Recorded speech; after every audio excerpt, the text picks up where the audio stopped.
Hello everyone and welcome to this WFA webinar on how to take your networking skills to the next level. I'm Gauthier, Head of Content for WFA, and I'm going to be your moderator for the next 45 to 50 minutes. So firstly, I'll explain a little bit about how this session will work. We are live, so we would absolutely love for you to interact with us throughout. So firstly, we'll be putting your questions to our speakers at the end of the panel discussion part of this session. So we would love you to ask some questions. So if you look to the bottom right of your screen, you should see a button that says questions. You can click here and add your questions throughout the session. We will try to put as many of them as possible to our speakers before the end of the webinar.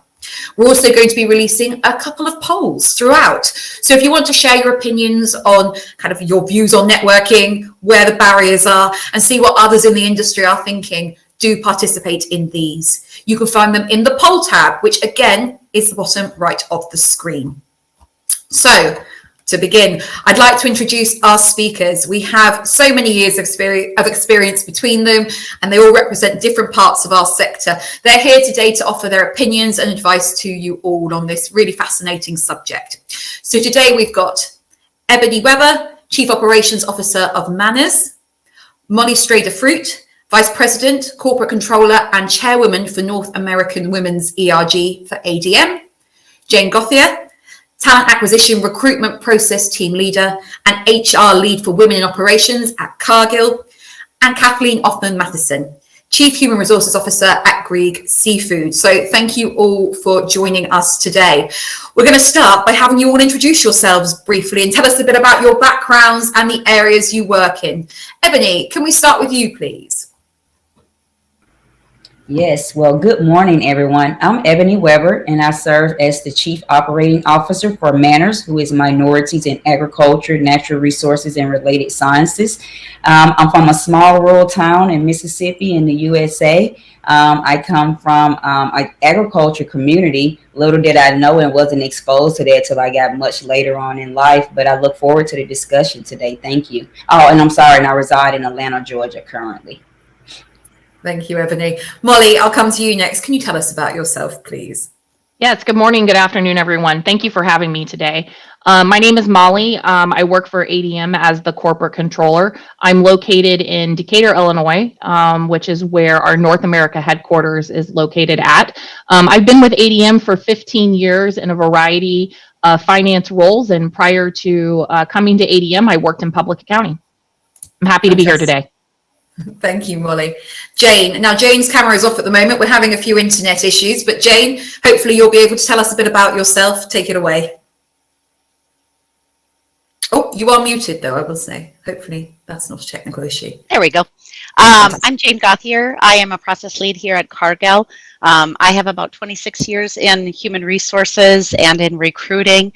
I'm really excited to be here, and I reside in Minneapolis, Minnesota. Fantastic, thank you. And we can see and hear you very well, Jane. So we've sorted out those technical issues. And finally, Kathleen, can you say a few words about yourself?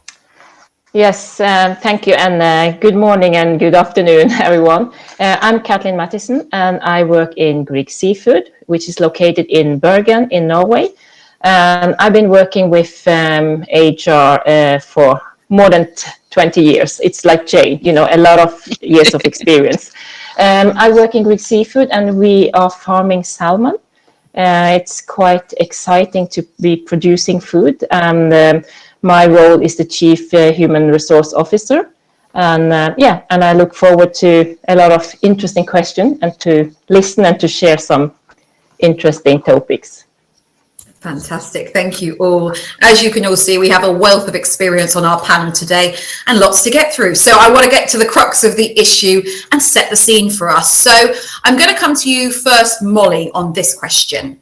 Why do you think it's so important for women in particular to ensure they're taking opportunities to network? And potentially you could also share with us how networking might have helped you within your career. So Molly, what are your thoughts on this?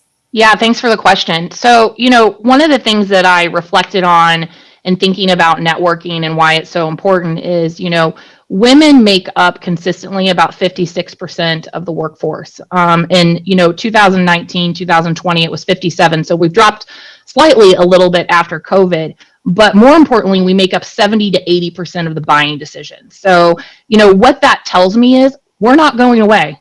And so if we want a voice at the table, we need to network, we need to put ourselves out there, we need to continue to influence the way businesses are operating. And networking is a huge part of that. And as I think about, networking and how it's helped me in my career, probably most importantly, it's helped me communicate to my employer or to the people that I work with what I want out of my career, but also more importantly, what I don't want. And I have found that over the years, lack of networking and sharing those experiences with people of what you want and don't want, whether it be in your career or what you think is good for a business, is they make assumptions if you don't communicate that. So, I'm a big fan of, making sure that you have a seat at the table, you're being transparent and your authentic self, and just, trying to help keep the discussion going. Mm-hmm. I absolutely love that. Jane, can you offer some thoughts on this and tell us why it's important, in your opinion, for women to take opportunities to network and your experiences there? I would be happy to.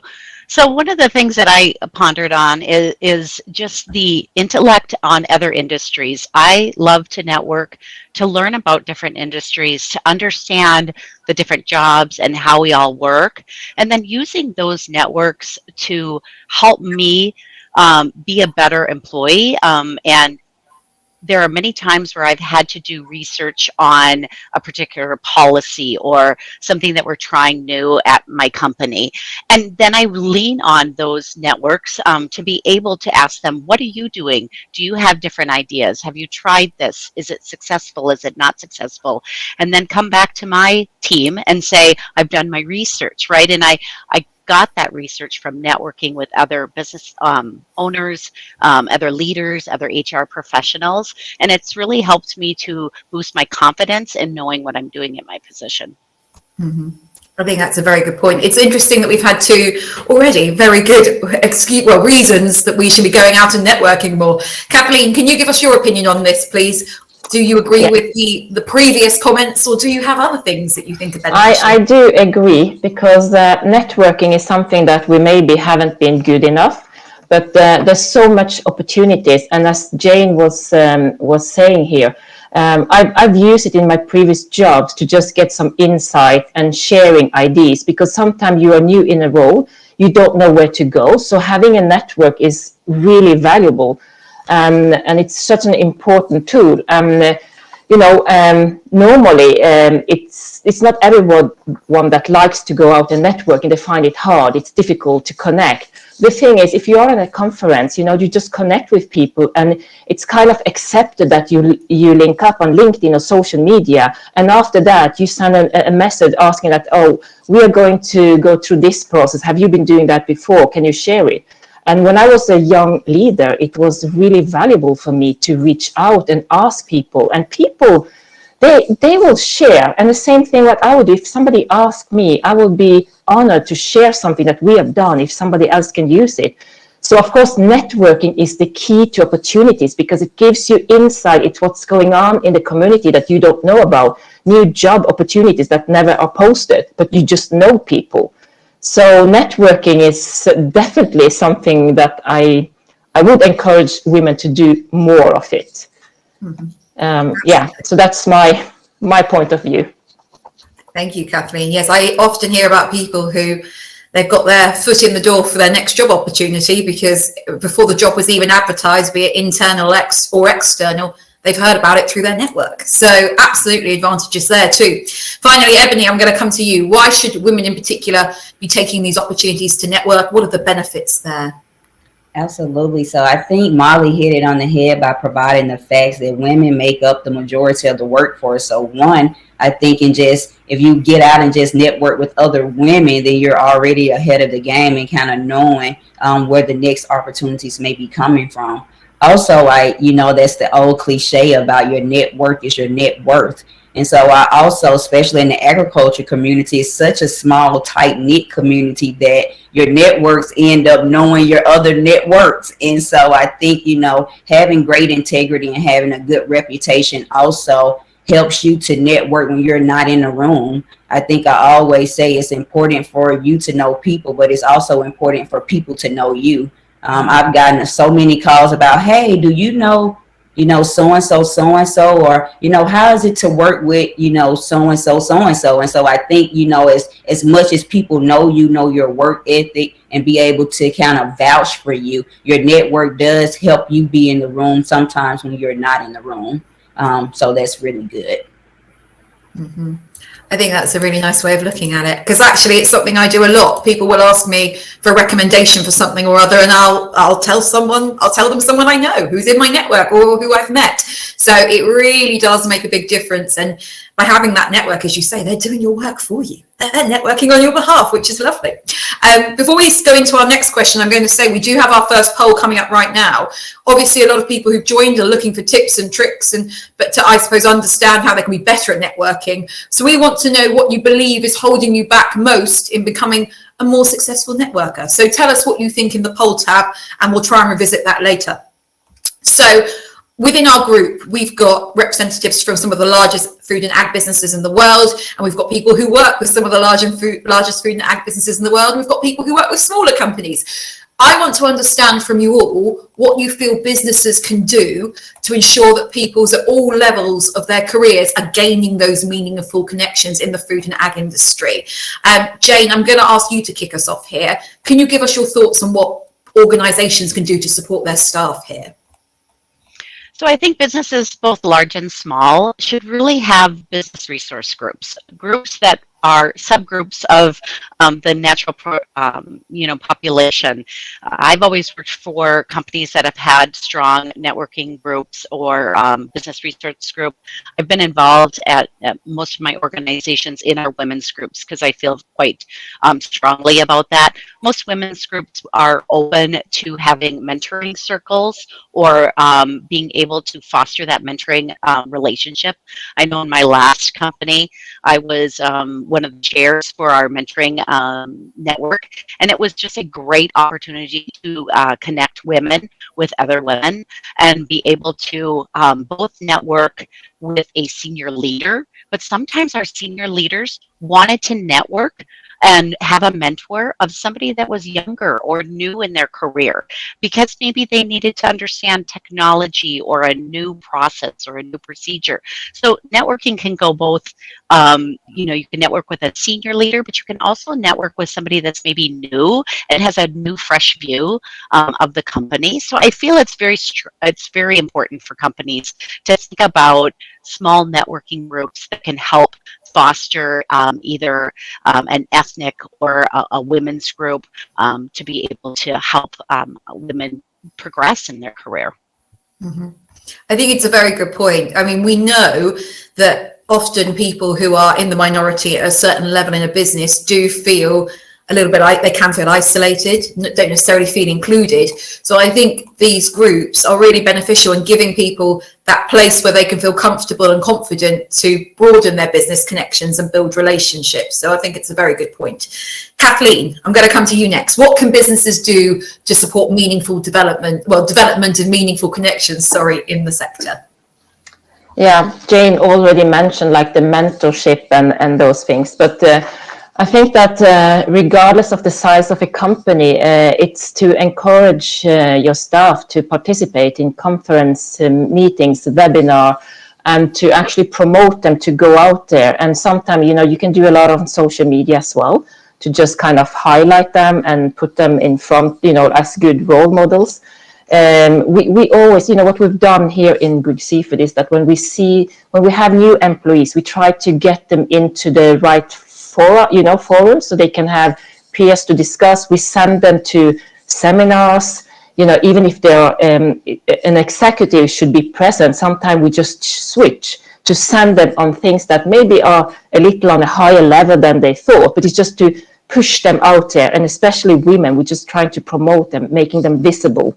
But I think that as a business, there's a lot of things you can do, but you have to help them to actually get started, because as I said earlier, it can be difficult for some people to just go out there and connect it's not that easy for everyone. Either you kind of introvert or you extrovert or something in between.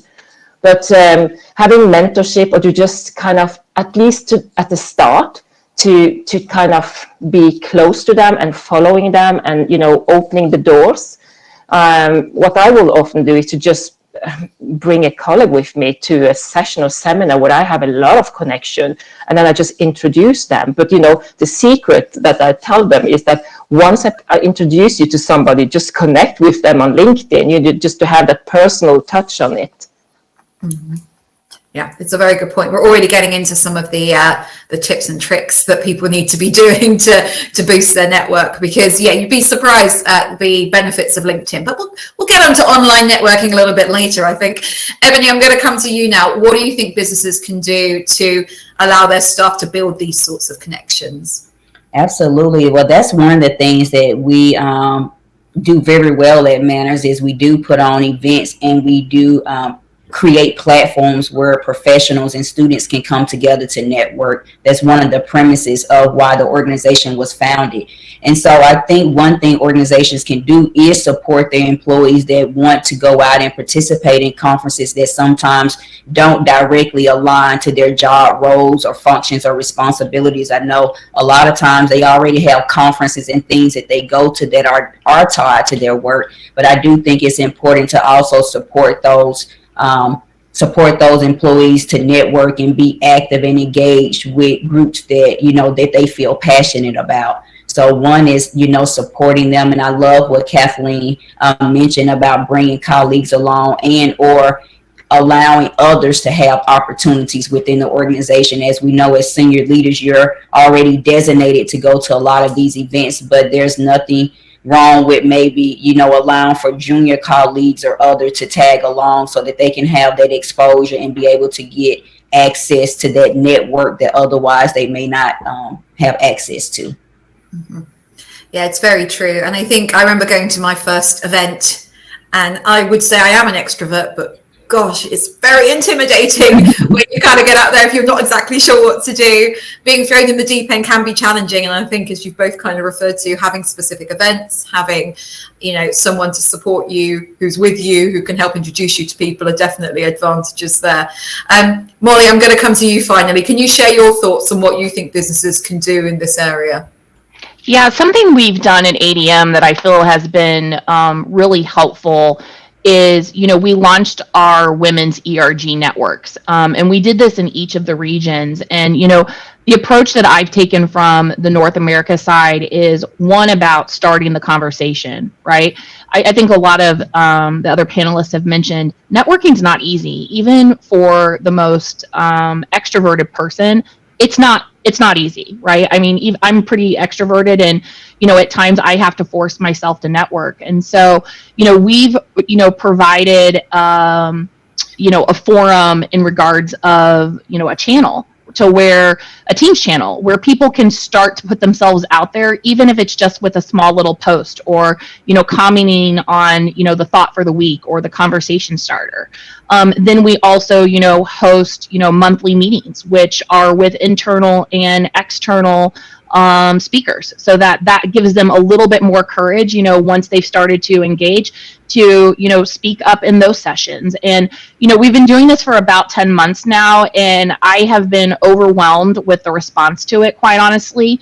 When they asked me to participate in it, I had no idea what to do with an ERG. And so, we've just been kind of, doing it by trial and error, but the response has been phenomenal, and it's provided a safe place for people to tiptoe into that networking area, to where maybe they're building a little bit more confidence, to where they'll expand that then outside of the kind of that network. So I have found that to be really powerful. And, the one thing I think everybody needs to remember is everybody you're networking with feels just as awkward at times about the networking. So you're not alone.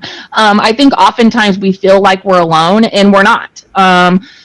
As awkward it is for you to come up and talk to me, it's just as awkward for me to talk to you at times, and you just practice makes perfect, right? So you just got to keep doing it. That's a really good way of thinking about it. We're all in this together. We're all finding it a little bit nerve-wracking at times when you're on your own at an event or something and meeting new people. So yes, very good point there. And I agree. I think, both, well, a number of you have referred to kind of these individual groups and creating a safe space and a comfortable space.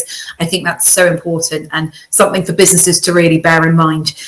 We do have our second poll, which is just popping up now. We want to know, how successful a networker do you consider yourself to be? 1 being poor and 5 being the perfect networker. We want to get a gauge of how our audience today rates its skills. I know we're majority women, so let's have a look at how you feel about that. Now, let's hit the practical solutions. This is what we're here for. We've already touched on a few, but I'm going to start with Kathleen now on this one. When looking at in-person networking at a busy event, for example, or a meeting, or even just, a networking in a bar or something, what tips and advice would you offer to those who really want to improve their skills in this area? Good question. Well, it's a balance between not being too pushy and too relaxed, because you want to engage with somebody that sees that you are a good person, somebody that they want to connect with. On the other side, you're interested to broaden your network, to have more people to go to and ask for advice, whatever. But you need to approach them in a professional manner. You need to ask some questions to be interested in what they are really doing. It's not about yourself. So be careful to not talk a lot about yourself and what you are doing, because you're connecting to know if that person has something that could be useful for you in the future. Because you will know based on the answer you get if this is a person that you would like to connect, have an experience that you could use or learn something from. But it's just to be, I think Molly said that as well, that people that extrovert, they just go into that and they just do it as they've never done anything else before. But just to have in your mind that, or your backhand, that you need to act professional, because I always say to people that when you've met somebody and you leave them, what is the feeling you want them to have once you've gone out the doors? Is it a good feeling or a bad feeling? Because if it's just really visible that you're just there to connect with somebody, because if people do that to me, I lose interest. But if they kind of are in the presence, they're really interested, that's the type of people I would love to connect in the future. Mm-hmm. But again, it's all about that you have to dare to contact people. And you have to push yourself, but if you're there with some others, you can just be part of that communication. It's always easy when you are with others, but try to find somebody that you can connect with, and maybe you two can go and meet others as a team. Yeah, I like the teamwork idea. And also it's interesting because although I've been very nervous to approach people, I've never been annoyed to be approached by someone. I've always been delighted. I thought, oh, great, someone to network with. So I think for those listening, bear that in mind. The person that you're approaching probably wants to speak to you as much as you want to speak to them and wants to have that conversation with you. Ebony, I'm going to come to you next. What's your advice for those who want to get better at in-person networking? Well, one, it takes a little courage. I will say that definitely sometimes walking in the room, if you're a minority, you're a woman, you're a racial minority, it's always kind of intimidating at first. For myself, I like to think that I'm a introverted extrovert, that I've created this extroverted character, but deep down I'm really introverted. So for me, I just kind of pace myself. It's a big room, so my goal is to not connect with everyone in the room. So I'm very strategic about, okay, I want to make sure I get 5 connections, 10 connections, like what sounds like success to me, so that it feels like it was worth, my time and effort. So I love the tag team approach. That is usually one of the things that I do. I meet someone in the room. Either they're very well connected and they're going to grab you by the hand and they're like, hey, let me introduce you to Molly, and come over here, and Kathleen is great, and Kathleen is going to be standing with 4 other people, and so before you know it, you've already kind of have a cluster of people to connect with. Also, I think what's more important is the follow-up. So it doesn't do you any good to run and get a ton of business cards, and one, you don't remember who they were and what you connected about. So you definitely want to make sure you're present and strategic about your connections. And 2, you want to always follow up and just make sure you mention where they connected with you at, and and set some time aside just to kind of go deeper to learn how can you support each other. Usually what I found is that in one way or another, someone can aid your career regardless of where they sit in their organization. Either they know someone, or they know about something, or they have a way of that's what a network is a bridge builder. And so it just connects you to someone else. And so I think there's value in connecting with anyone and everyone. You just kind of got to find the angle that really supports and align with what your objectives are. Mm-hmm. I think that's great. I think it's great to set yourself a mini goal. If you're a goal-driven sort of person, then I think saying, okay, I'm going to talk to 5 people, because it will push you out of your comfort zone. And also something else regarding the business cards, you're right. You've got to make sure you do the follow-up. I know a lot of people who, after they've had the conversation, will just turn away and quickly scribble some notes on the back of that business card. So as you say, they haven't forgotten who that person is, and they can then follow up a few days later and say, hey, we spoke about this. Let's carry on the conversation. So really good tips there as well. Molly, you're next on my list. What do you think people can do to improve in this area? Yeah, so one of the things that I always try to do, particularly if it's a really large event, oftentimes the event list is available ahead of time. So you can know who's going to be there. So I think it makes it a little bit easier if you prepare yourself, understand who's going to be there and who you want to try to network with. And, I really I think, Ali, you said it is, pick 2 to 5 people, set a goal for yourself, and try to seek those people out. And then, the advantage of knowing who's going to be there is you can prepare a question for them. What interests you, right? So you're not just randomly walking up to anyone and trying to think of something to say. There's something that ahead of time that you're wanting their advice on, or their expertise on. So it helps as kind of like a little bit of an icebreaker. And the thing is, I think networking is hard because, and we've talked a lot about this already, it's awkward, it's difficult. I love, Ebony, what you said. I'm an extrovert introvert. I think that's exactly how I would describe myself.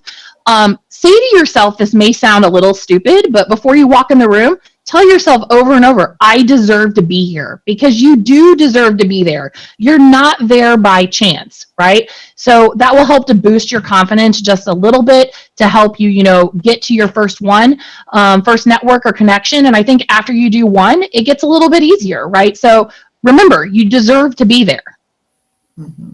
That's fantastic advice, because you do deserve to be there. I often say to myself, what would a man do in this room? He would know he deserved to be there. So I should also be confident enough to be able to go and approach people. Very right. Good there. Very good tip. Jane, finally, can you tell us what you think people should be doing to becoming better face-to-face networkers? Yeah, I agree with all the panelists, and I was actually taking notes because this is scary. You walk into a room and you're very scared. Typically, when I go to a networking event, I try to bring a coworker with me so that you have a wingman. It does give you a confidence, even though you don't network together. Just knowing they're in the room with you doing the same thing is helpful.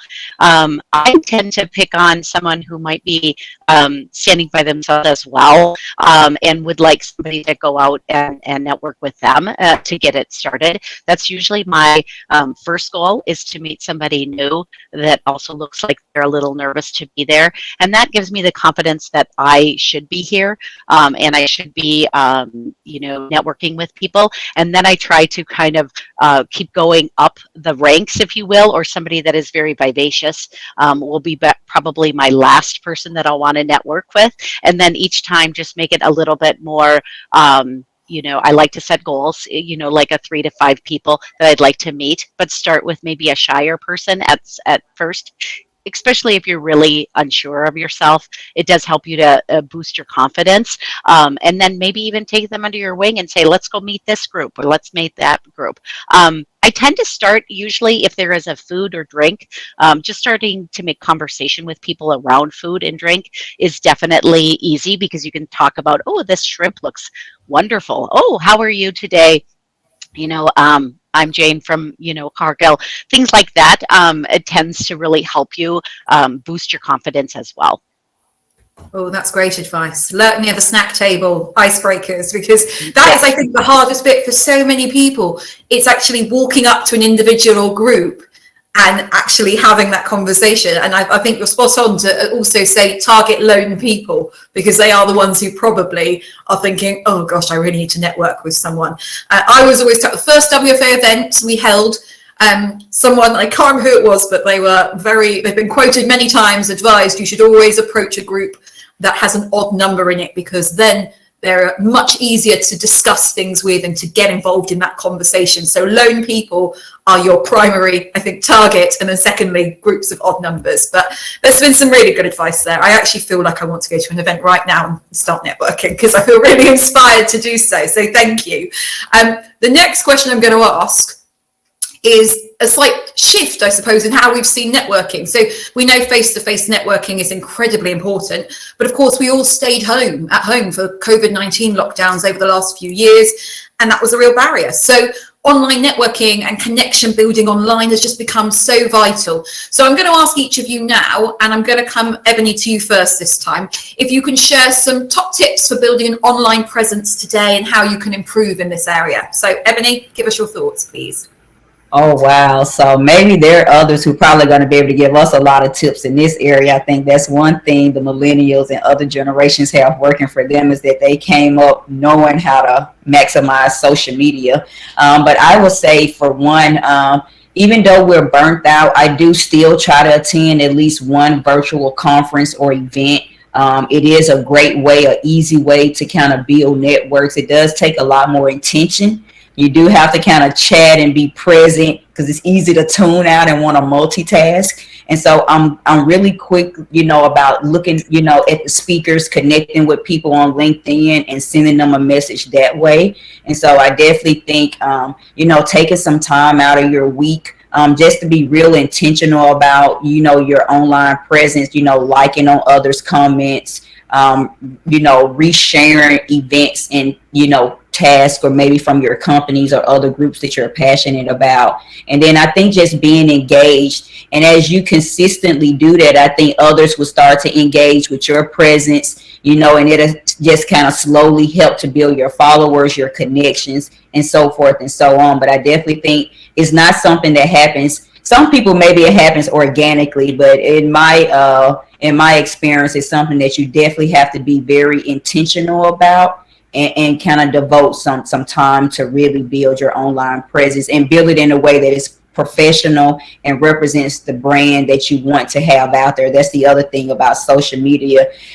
There's a lot of tips that we're telling you what to do, but there are definitely a lot of things that you may want to sly away from, unless you want that to be part of your online presence and your online brand, which is all okay if you can account for it and you can stand by it. But just being, careful about the things that you post and what you want shared about you personally online. Mm-hmm. No, I think that's very good advice. And you're right. There are probably a lot of people watching who've got some great online tips for what we should be doing. So if you've got any good ones, post them in the chat. We'll have a little read later and see if any good ones come up. And actually, that's the same for face-to-face networking. Do tell us if there's anything that you do or you would recommend. We've got a couple of questions still till we get to the Q&A, so do still keep posting those questions. So Jane, you're next on my list. Can you give us your thoughts on building an online presence and how to network online, please? All right, I'm not going to try my camera this time because my internet has not been reliable. I use LinkedIn exclusively for a lot of my online, and it has been very helpful for me.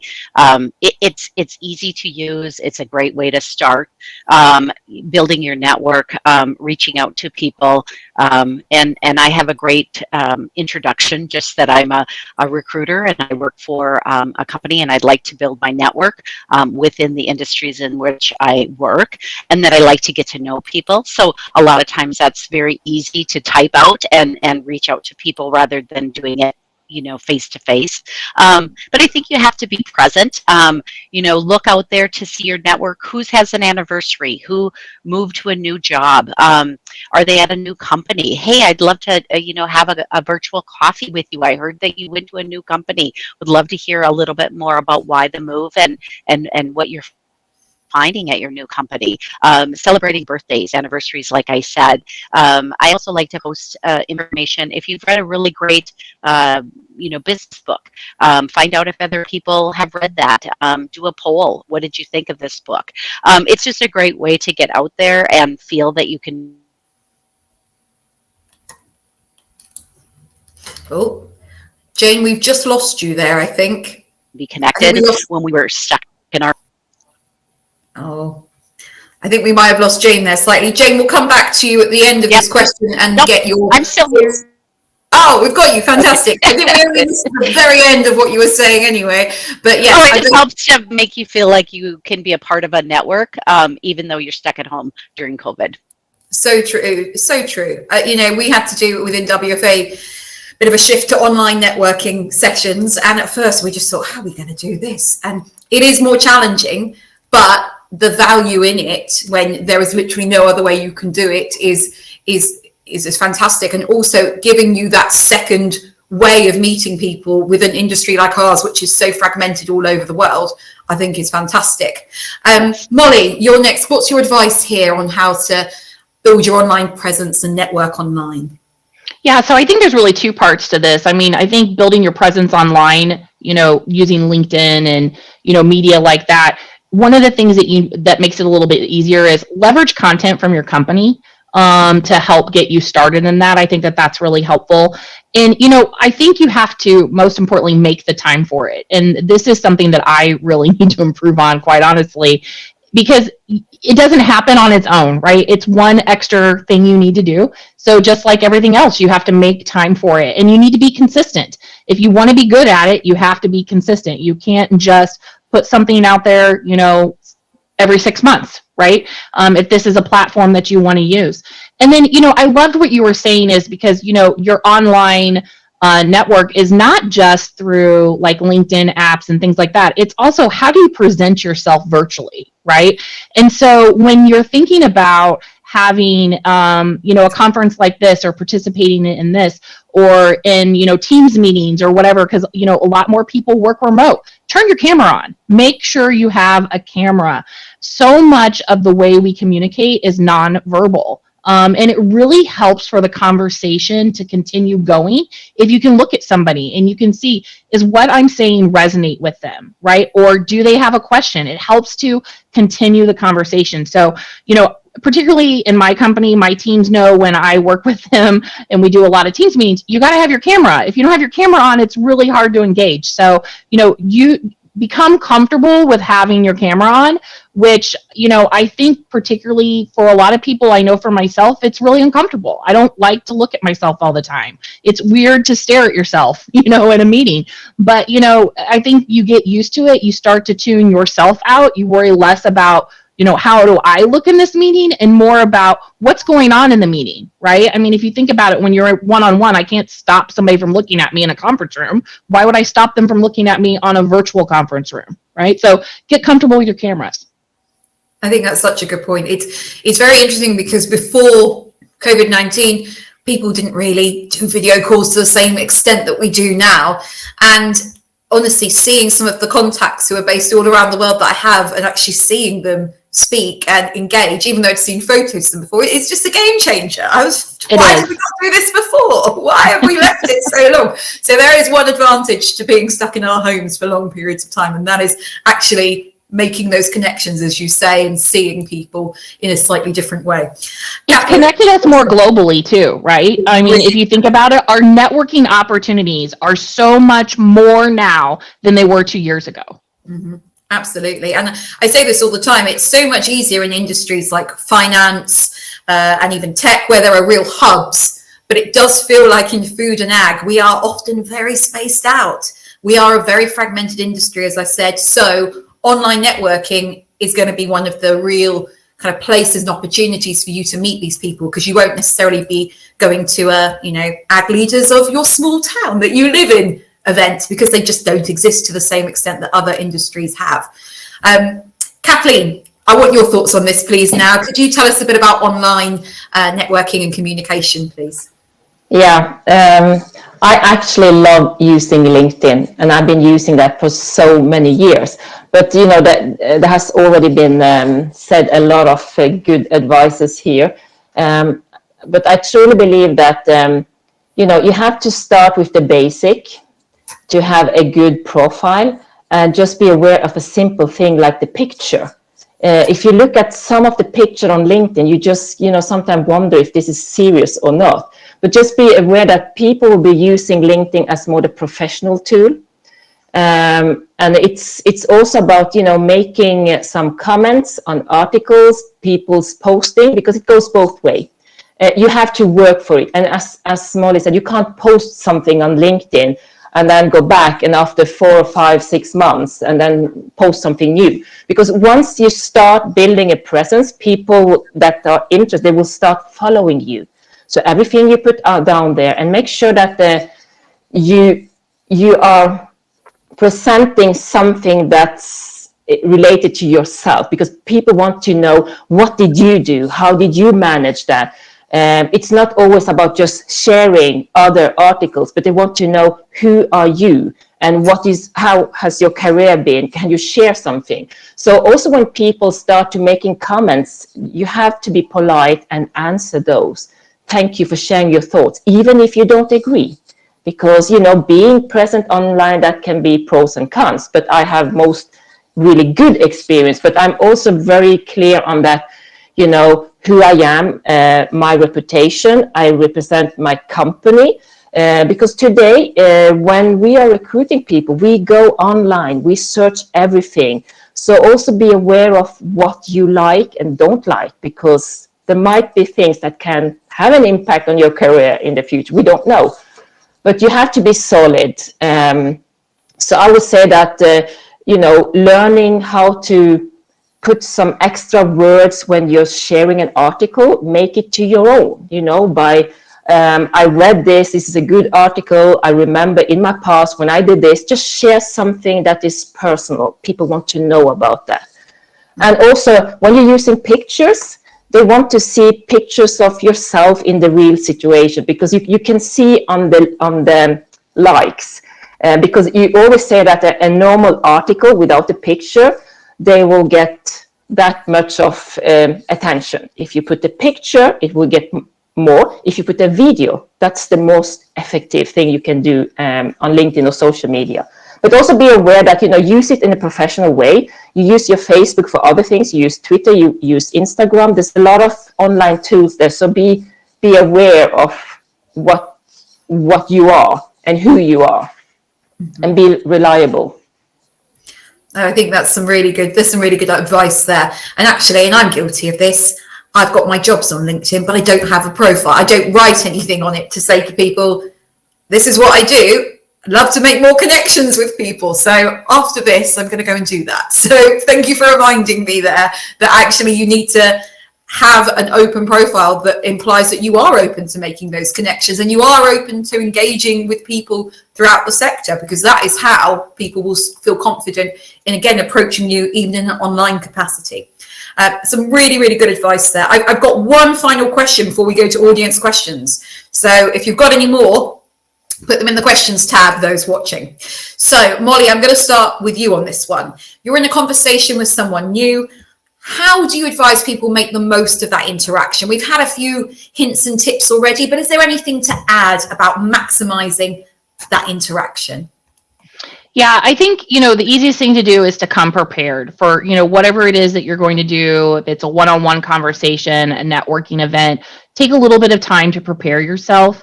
I think preparing yourself will allow yourself to relax. You need to relax as part of the conversation, and, you know, be yourself. Remember, you're good enough. You deserve to be there. I can't say those things enough. And I think once you realize that, you'll get more out of the conversation because you'll relax. You'll know you deserve to be there. You'll get down to what you need to do, and it'll just be a little bit easier. You'll enjoy it more. Yes, that is true. Jane, I'm going to come to you. How do you make the most of those key interactions and build relationships when networking? I definitely think that I really try to ask a lot of good questions and be present, like Molly said, and really be genuine and say, I want to get to know you. I want to understand, and be attentive and just really be yourself. And it's okay to say, I'm normally pretty shy at these types of events, so I want to ask a lot of questions because I honestly want to get to know you. A lot of people, their barriers will come down when you say something like that. And then just be very present and then follow up as well. Like we've said before, make sure that you follow up, and it's not just one interaction and then you're done with that person and you don't get to talk to them again. Mm-hmm. Thank you. You've both given some very good advice there. So you deserve to be there. Make sure you follow up. So get those business cards. What else have we got? Kathleen, can you give us your thoughts on this, please? Jane and Molly already gave us some really good advice here, but I think that it's just to be yourself and show interest and be asking good questions, but also, as I mentioned earlier, to be there to listen to what they are answering, so you don't just jump to the next question, because it's so important to ask all the questions that you had on your agenda.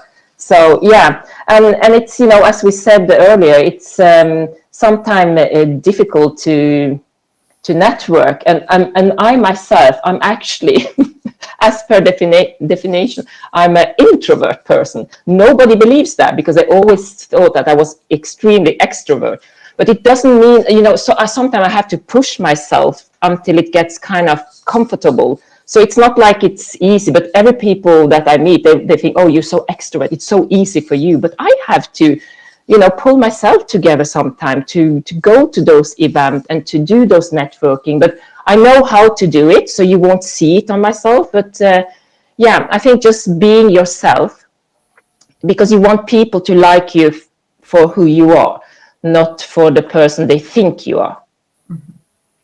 Yes, I think what you and Jane have actually both suggested as well is be yourself and also be honest. I did actually like what both of you were saying. I think, you're well within your rights, Kathleen, to say, I'm a bit nervous about this event. I don't know many people, as Jane suggested. There are things that you can do to put others at ease, because I would say that often, A, people's guards will go down, as you suggested, Jane, but B, a lot of people are feeling exactly the same as you, because, networking is not fun for many, many people, as we all know.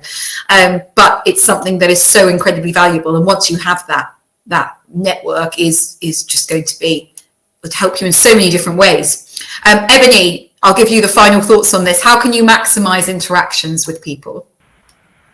I love what everyone has already said. One of the things that I do is try to have an elevator speech, kind of prepare, so be able to go in and kind of concisely articulate your why, or who you are, or your reason for being present. There's no exact number of elevator speeches to have. Just kind of be able to amend it based off the setting, the conference, the event that you're attending, I think will be helpful. Also for me, and being that this is a women, food, and agricultural event, most times when I'm networking with women, I always find something to compliment them on. Like it just does about, kind of creating a space to say, I'm here, I'm a friendly ally. I think sometimes we haven't spoke about this, but sometimes, being that women in the room, it can be perceived that sometimes there's competition. There's not enough spaces for everyone in the room. And so I always try to approach the situation that I'm here as a friend.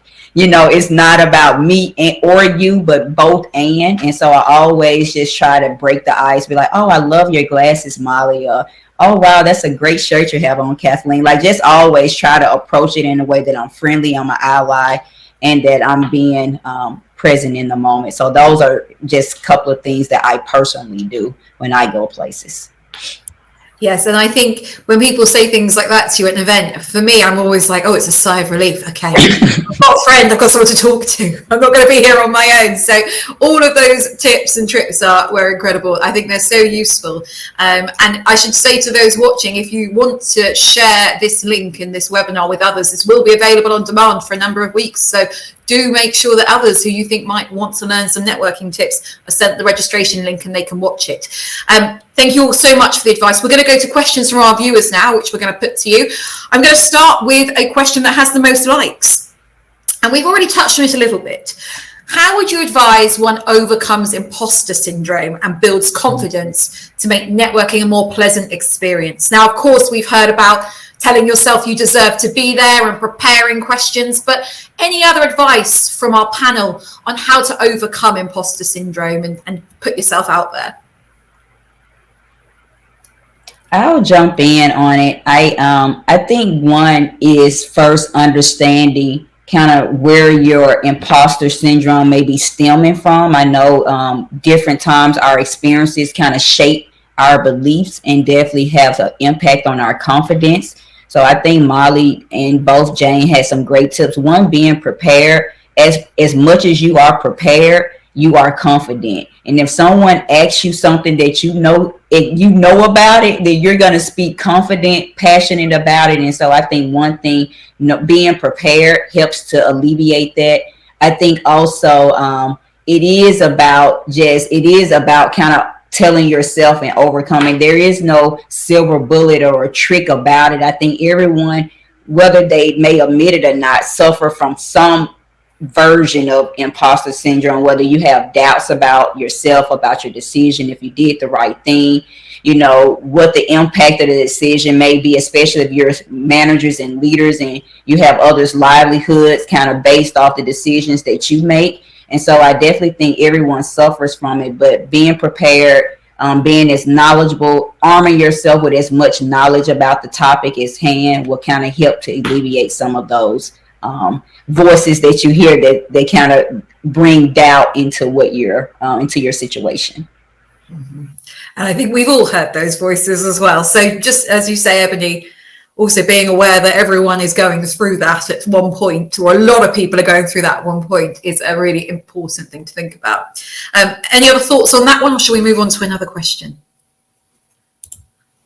I think we're going to move on because we've got plenty. So the next one that has got quite a few likes here. What should lateral entrants, i.e. people from other sectors, do to establish relevant connections in agri-food? Are there any special recommendations you can give, roles to reach out to, value propositions to put forward, etc.? I think it's a tricky one because I think it depends on the role and the individual and what they want to get out of the networking. But does anyone have any tips about or witnessed someone come in from another industry and what they've done to build their network as quickly as possible? I might just jump in that one. I think that it's sometimes difficult when you're coming from the outside and you want to come into the industry, because I can see that I have a lot of requests from people outside the industry that wants to come in here.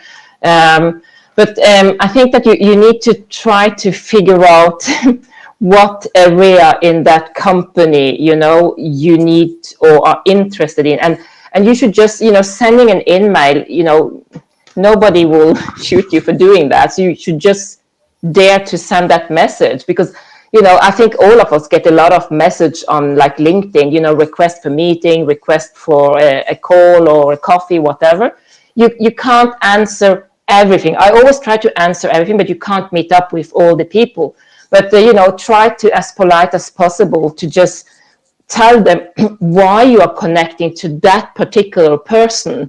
And sometimes I get a lot of people coming to me and asking who in your company could we connect to. And so don't be afraid if you can't find the perfect person to reach out, then you can write saying that I'm not sure if you're the right person, blah, blah, blah, blah, but if you could please guide me. Yeah, in a polite way. People are kind as long as you write the kind message. Yeah. Mm-hmm. Yeah, I agree with that. Any other thoughts or tips on how to support people coming into our industry to build that network? I think one more other thing that you can do is, you have the advantage of social media too, right? So look at the profiles of the people that you admire within the company that you're coming into, the people that you think are well connected, and go see who they're connected to. See what industries they're commenting on, how they're participating. That might give you some insight into, hey, these might be good organizations that I need to connect to, or these might be good people to help connect. So I think, particularly if you're not feeling courageous enough to ask, you can kind of do some of that in the background, right, without anybody really knowing it. Mm-hmm. That's a good tip as well. Jane, go ahead. I'm going to jump in because most of my career was in banking, and then I came over to agriculture, and I knew nothing. And so reading, following other businesses, following competitors, following leaders within the industry, find out what they're doing. As we talked about, a lot of people will post company content. You can certainly comment on that or ask them, hey, really curious about the article you just, would you be the person to talk to about this, and set up a coffee to just discuss and get to know that person as well. They can really educate you on the ins and outs of the business and what's going on, and then you can use that knowledge to talk to your next person, right? And you will discover that you probably have more knowledge about the business in general each time that you talk to someone new. Mm-hmm. It's a very good point. And also, when I was thinking about this question, I think someone said earlier, was proposing piggybacking on someone else's network. So that's the opportunity, join a mentorship scheme. We have one at WFA that is free, but if there's an internal one, do that. To get as many people you can, connect with as possible. And then hopefully you can then have them introduce you to people, as you say. I'm going to squeeze in one more question, even though we're pretty much out of time. I just like this one. I struggle with small talk and tend to jump into what matters and feel like this may impact networking negatively. Do you think small talk is necessary, or is there another way to successfully connect with people? We actually touched on this a little bit, but I'd love to get some more in-depth thoughts about small talk and how important we feel it is. Maybe I've got a few comments on this. I'm not a person that likes small talk at all, but I think a small amount of small talk is important, right? Mm-hmm. Networking is not meant to be transactional. It's meant to be, how do you build your relationships with people? Think about how you build relationships. It's connecting on a personal level in some regards. So a little bit of small talk goes a long way. I think, try to prepare yourself with a few things that, you can consistently small talk about. But I think, I think you need to, as you build that relationship, the small talk doesn't become small talk anymore. It becomes just kind of normal talk, right? But to break ground, I think you do need to have a little bit of that, because you don't want it to be transactional. Now, I think if you're looking for a transactional relationship with whoever you're trying to network, maybe the small talk's not as important. But I think if you're wanting a long-lasting network, being a little bit vulnerable and spending a little bit more time, you're going to get much better payoff and rewards from that. Yeah, very good point there. Any other thoughts on that before we round up? If one more person can speak, we've got 2 minutes. No? No, go ahead. I was going to say, I think Molly is spot on. I think network is about personal connections, and one that is transactional is not sustainable. And so I think you would never, to Jane's point earlier, you won't know the anniversaries or the birthdays, or if I have a son in college, unless you do some of the small talk to really get to know people. And remember, people do business with people they like. And so the more they know about you and the more that they can relate to you, whether professionally or personally, it does go a long way. Yeah, you're spot on. We have no time for this anecdote, but I'm going to share it anyway. Previous manager I worked with, we had a contact who was very cold with him, but then he found out that she loved cats and only spoke to her about cats, and the business relationship there blossomed. So the small talk can be useful. It's good to find out those nitty-gritty bits of information, as you say, Ebony. I think it's very beneficial. We are out of time completely, so I've got to leave it there. I want to take the moment to thank our amazing speakers for joining us today. To Jane, Kathleen, Ebony, and Molly, it's been so great to get your advice and tips on this subject that so many of us struggle with. So thank you all so much for your input and recommendations. And I hope we all implement them when we go to our next events or online networking session. Just a quick announcement in the final few seconds. In case you were not aware, we have our third WFA Digital Festival coming up. This digital event is having a bit of a shake-up this year, and it will take place with online networking, content sessions throughout a whole week, starting on the 28th of November, ending the 2nd of December. If you thought this subject was interesting, we've got some more practical content lined up on delivering effective presentations, communicating better, imposter syndrome, as well as content for the sector related to different parts of food and ag. And we'll be releasing our agenda and first speakers towards the end of next week. So you can sign up to register your interest on our website, which is wfa-initiative.com, but also look out for that agenda as that's coming out soon. Thank you to everyone for joining us and for contributing. We hope you have a fantastic day, and we have you tune into future sessions from WFA. Thank you all.